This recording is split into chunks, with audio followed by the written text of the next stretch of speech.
You get into the balance of like freedom of as far as like what you want to do with your life and what's the goal, and if you're just like chasing money or if you're there to like enjoy life. That's a blessing of mankind, is that we have creativity, that it's not just about survival. So that is something that I hold near and dear to myself, is that type of quality of life, to have a very colorful surrounding, laughter, smiles, so the food and drink goes along with that, hand in hand. This is where it all begins, so say goodbye to all your fears, all your doubts. This is where they die.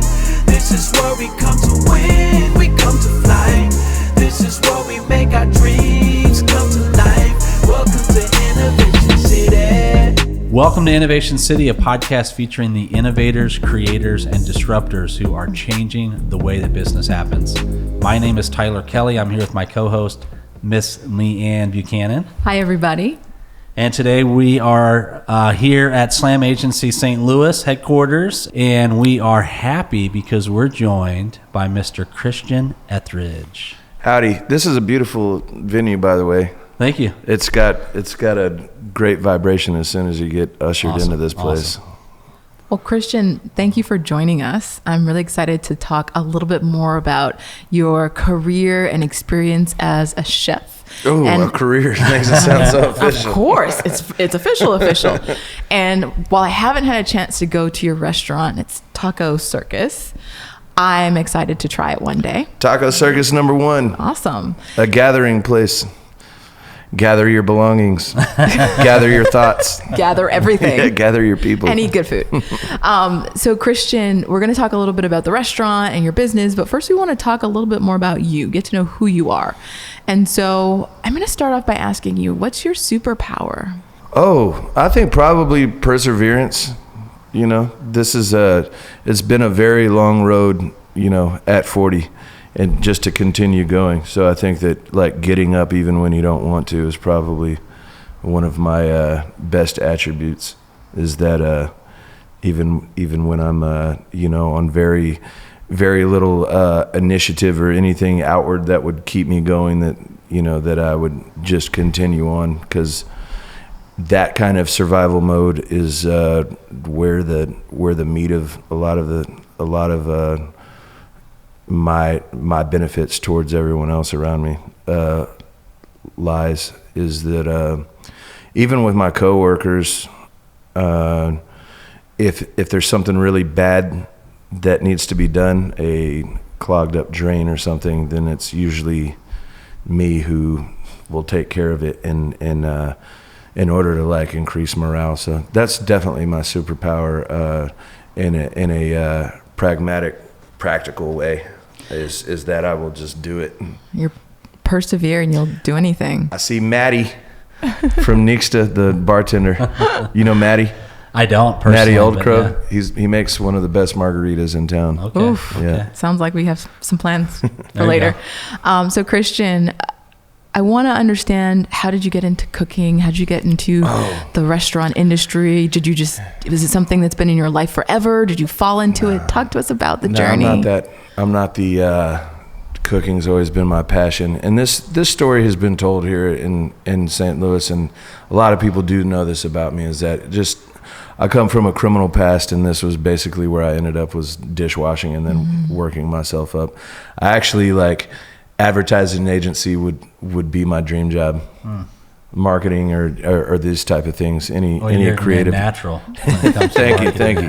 The creative side is where I would like to be, but cooking is where I ended up finding my successes, paying my bills, and then getting in where I fit in a industry. So that's how it happened. So I didn't have anywhere to go, started washing dishes, and then just worked my way up, and then being in the restaurant community found a place for myself. And then with like Taco Circus, it was, what am I an expert at? I'm Hispanic. I felt like I had something to offer St. Louis regarding taqueria. So then I opened up a small taqueria in South City. We had 4 tables. There was counter service. That's where we met. Mm-hmm. That was a great meeting. I don't often remember meeting people. I just end up becoming friends with them. But I do remember you walking in there and like us, kind of like two ships passing in the night. It was great. There you go. So that's how I got my start. And but I think that the main thing as far as like who I am is a facilitator of like, I'm very proud to be in the position to like be along with people in their lives at any point of where they are. So now I find myself being the leader and like caretaker and cutting checks for 45, 50 people. That part's the part that I take the most enjoyment in. The food is another aspect of it. Like, if you put the love and the vibration into it, then it's palpable, and I believe in it. And when I say that, there's no corniness to it, because I actually do believe that, and I've seen food made in other ways. So the kitchen, we don't allow negativity. I'll send someone home for being in a bad mood. Even when things get hard in the kitchen, that's kind of like where that's what you get paid for. Mm-hmm. And so I pay my cooks as much as I can. That's another thing that I would like to talk about, on this platform is, livable wages and how hard it is for cooks. Before I opened this place, working at another place, I would see grown men having to have 2 jobs at a time, working 80 hours and still not owning their own homes, and having beat up ass cars, and that's tough. That's tough for men such as myself to witness with everyone around me, that when we spend 8 hours a day with each other, only to know that what the efforts that we're putting from our hands and our shoulders is still not enough in that economy. And then it lets you know that the odds are stacked against things. So my heart goes out to cooks. Yeah. So Christian, you mentioned a couple of values, like positive vibrational energy, yes, and opportunities for economic mobility for your team. Are there any other values that really guide your work, or that you live by? Yeah. I mean, you get into the balance of like freedom of as far as like what you want to do with your life and what's the goal, and if you're just like chasing money, or if you're there to like enjoy life. I have 2 kids, so my life is in service to my employees and to my children. But then I'm also in service to the creativity, and that's a blessing of mankind, is that we have creativity, that it's not just about survival, that we're building all these complex concepts around ourselves. And so that is something that I hold near and dear to myself, is that type of quality of life, to have a very colorful surrounding. Laughter, smiles, so the food and drink goes along with that, hand in hand. So I've been building an office for myself next to the restaurant to kind of facilitate that type of like. Oh, so I was a tagger as a kid, from 12 to 18 or 19. What's that mean? Just so a graffiti writer. Oh, tagger. I was a tagger. Gotcha. And one of the most creative like periods of my life was with like another group of people. We were, we had this, little crew of taggers, and we would all push each other. We would all, friendly competition, these type of things. So I try to recreate that going on in life a lot. So I also threw shows in my 20s, threw underground hip-hop shows in the late 90s and early 2000s, and that was the same methods that I utilized as far as creating a community around myself. So that's a big deal for me. Well, one of the reasons, my values. Yeah, one of the reasons I wanted to talk to you on the show is because thank you for inviting me, by the way. I've always been a fan of the food, the hospitality, and I don't know if I said this. I definitely said it to my circle of friends, before we connected. It's like, man, if that place, because it was a hole in the wall in South City, it's like if that guy can just get somewhere centrally located, like he's going to blow up, And I think that's what happened, because you located in an area after the construction became central.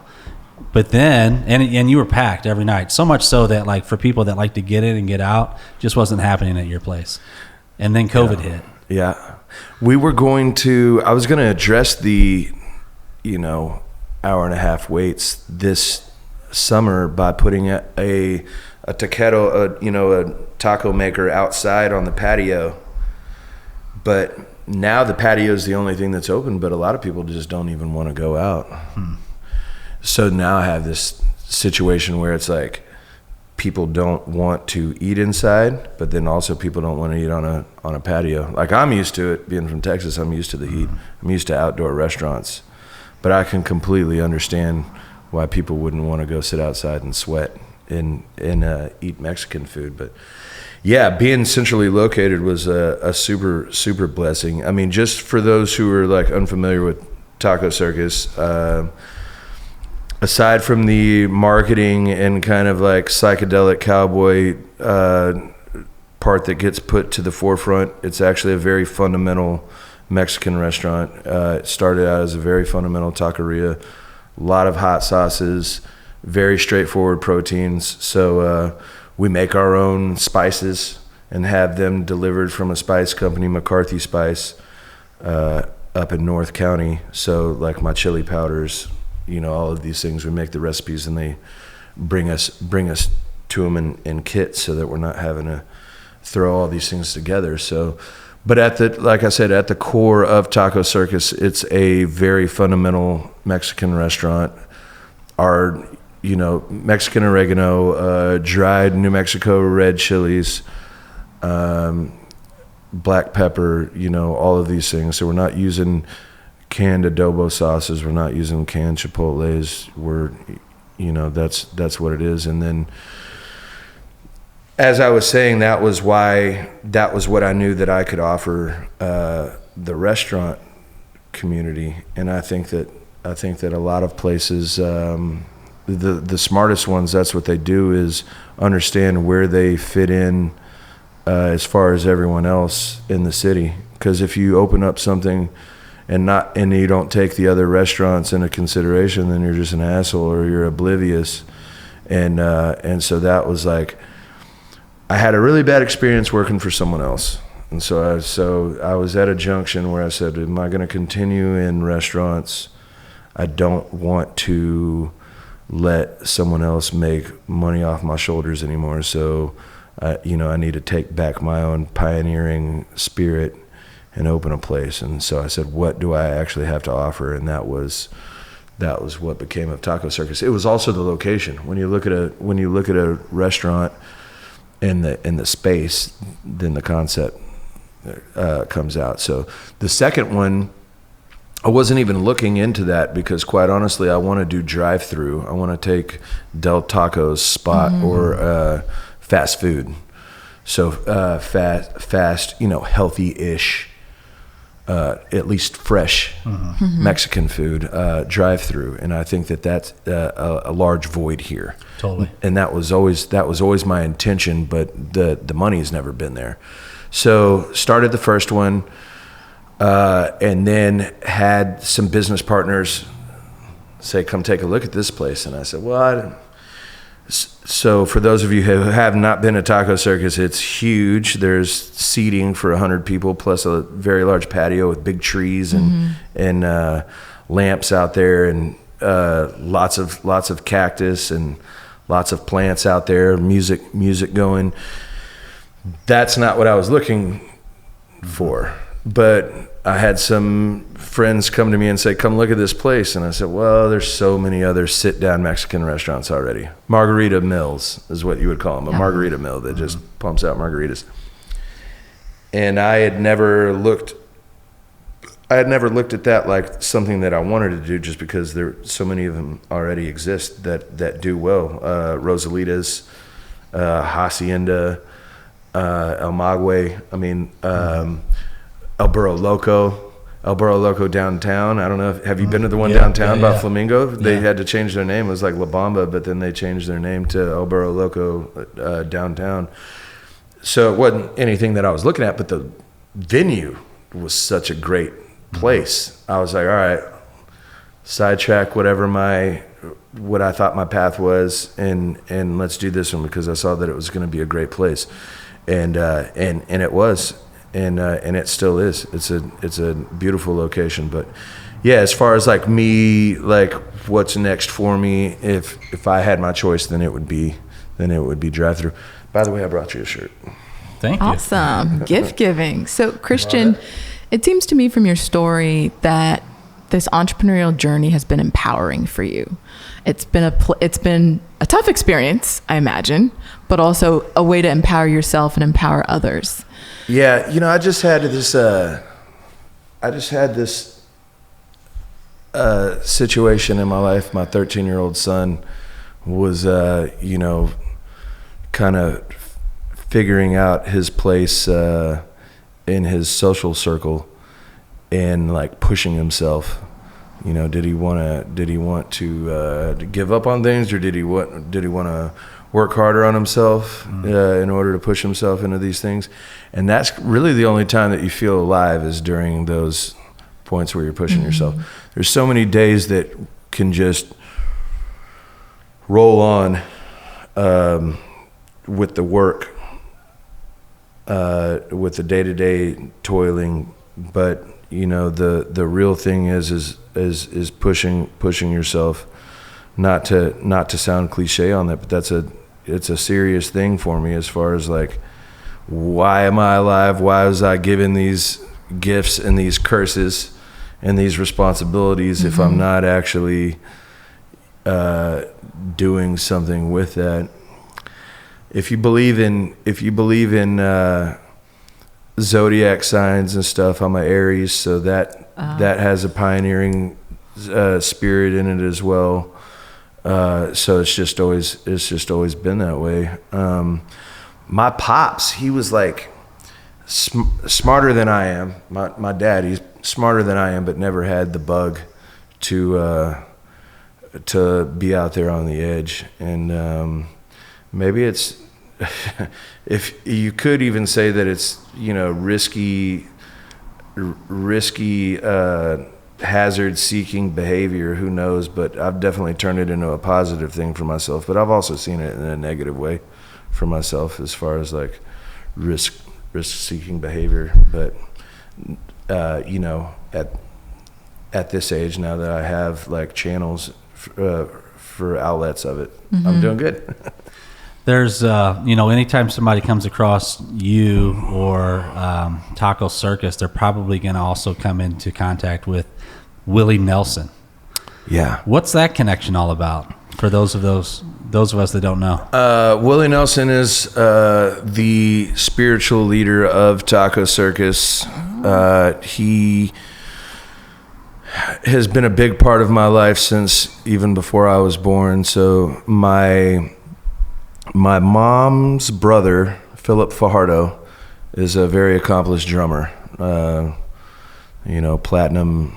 Platinum award, plaque awarded drummer. He's played for Jimmy Buffett, George Strait, sat in for Willie. He was called to Austin to play music, and my mom went there in the 70s as an 18-year-old to babysit for my uncle and my aunt for their kids. And they're a bit older than me. They're in their 50s now, my cousins that she watched over. And so they were a part of that as well. I've got some crazy ass cousins that have ownership in restaurants down there and work for Dell, and you know, they're accomplished in their own way, but they're beautiful people as well. But so my mom went down there to babysit, became very close with Lana Nelson, who's Willie Nelson's firstborn child, and then they raised us kids together. So I grew up at the country club that Willie Nelson owns. My grandmother was buried, or her funeral was at Willie Nelson's church out on his land. So the Fajardos, my mom's side, and the Nelsons, you know, were super tight. So and we still are. So all of our holidays are spent together, and I try and make it down there as much as I can. And if I do go down there, it's usually around like an Easter or something, or around one of the like holiday parties. But that's that connection. But I want to say this about Willie Nelson. He's, you know, kind of a caricature in a lot of ways, but if you got deeper into his music, he's actually a jazz guitarist. And if you watch his shows, and I go, if he comes around here within 200 miles of here, 300 miles of here, I'm going. So I'll go to a Willie Nelson show 2-3 times a year. So I've probably been to 100 Willie Nelson concerts. He won't play his songs the same way twice. You know, people try and sit in and play with him, and it's hard to keep track. But if you listen to recordings of Willie in the 70s, they played super fast. Now they play super slow. The drums will drop out. If you even like listen to, you know, he was radical in the way of like having sparse albums like Red-Headed Stranger back in the late 70s, early 80s, when they were doing big band, you know, huge budgets in the studio, big wooded out studios in Nashville, and, you know, putting all this money into it and putting, you know, orchestra behind it, you know, on these intros. And he was like, no, we're gonna peel all that back. So I could go on and on about Willie Nelson's musician, you know, the musicality of what he does. But if look me up Christian Ethridge on Spotify, there's plenty of Willie Nelson playlists that you can start on, because, you know, he's got probably 150 albums, and wow. no one knows where to start. And like I said, a lot of people view him as a caricature, but he's actually, you know, the musician side of me, he's a huge inspiration and a very serious musician. You just got to pick through all of it. Excellent. He's got some bad songs out there too. Well, Christian, it's time. Already? Yes, for the lightning round, the beginning of the end. All right. So the goal is quick answers to quick questions. Make me. Are you ready? Sure. Okay. What was one of the kindest things someone has ever done for you? Oh, I think maybe like believed in me at face value. That's a big deal. Where have you found peace? I'll let you know when I find it. Still looking. Christian, what did you learn from your biggest regret? You know, I still kind of suffer from those. I don't think I'm over my traumatizing of the things that I've been through, put myself through. So, who knows? I still wear those. What do you spend too much time doing? Worrying, not being in the moment, like one foot in the past and one foot in the future. What would you ask a fortune teller? No, I don't want to know. Oof. I've had fortune tellers try to tell me things. My mom like ended a friendship over someone trying to write my fortune for me. What does success look like to you? Success would be freedom for those around us. I think that I'm very much like in something that you would call like greed, but like economic freedom for those to be creative and like live a healthy life where we're just laughing a lot more. That just goes back to that part of me.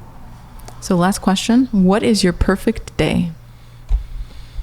Oh, my perfect day would be traveling somewhere with a bunch of people that I hold near and dear, and like experiencing something that we might not ever again. Making memories is a huge thing, just because the rigmarole is such a big deal in America. So that would be my perfect day, is making some memories. Excellent. Well, Christian, It's a very rare combination to have like great marketing. We didn't even get a chance to talk about marketing, but amazing marketing that brings people out. But then the food also is good, because usually when you have good marketing, the food sucks. Yeah. Let's just be honest. So how can people find Taco Circus online, social media? How can they connect with you online? Catch me outside. How about that? I mean, I really am everywhere. If you're in St. Louis, but Taco Circus on Instagram, Facebook. If you like seeing my, family members cheering me on in Texas. I've got another Instagram that's just Christian Ethridge, without the E in it.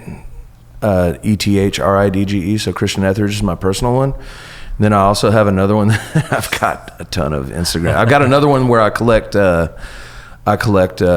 produce box art on. So if you really want to know that one, then hit me on the DMs on Taco Circus or Christian Ethridge. But that's where you can find me. I'm like always on Instagram.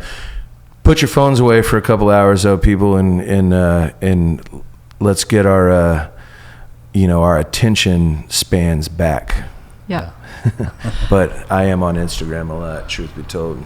Excellent. Well, Christian, thank you so much for joining us. This was a fun conversation. Thank you for having me. Any opportunity to meet with other people who care as much as I do, I'm right there. I'm right down the street, man. Come holler at me. You got to come see my new office. Okay, I will. Thank you for listening to Innovation City. If you like this episode, you can find more episodes at innovationcity.co or anywhere where you watch or listen to podcasts. Please subscribe, rate, and review, and we'll see you next week. This is where it all begins, so say goodbye to all your fears, all your doubts. This is where they die. This is where we come to win, we come to fly. This is where we make our dreams come to life. Welcome to Innovation City.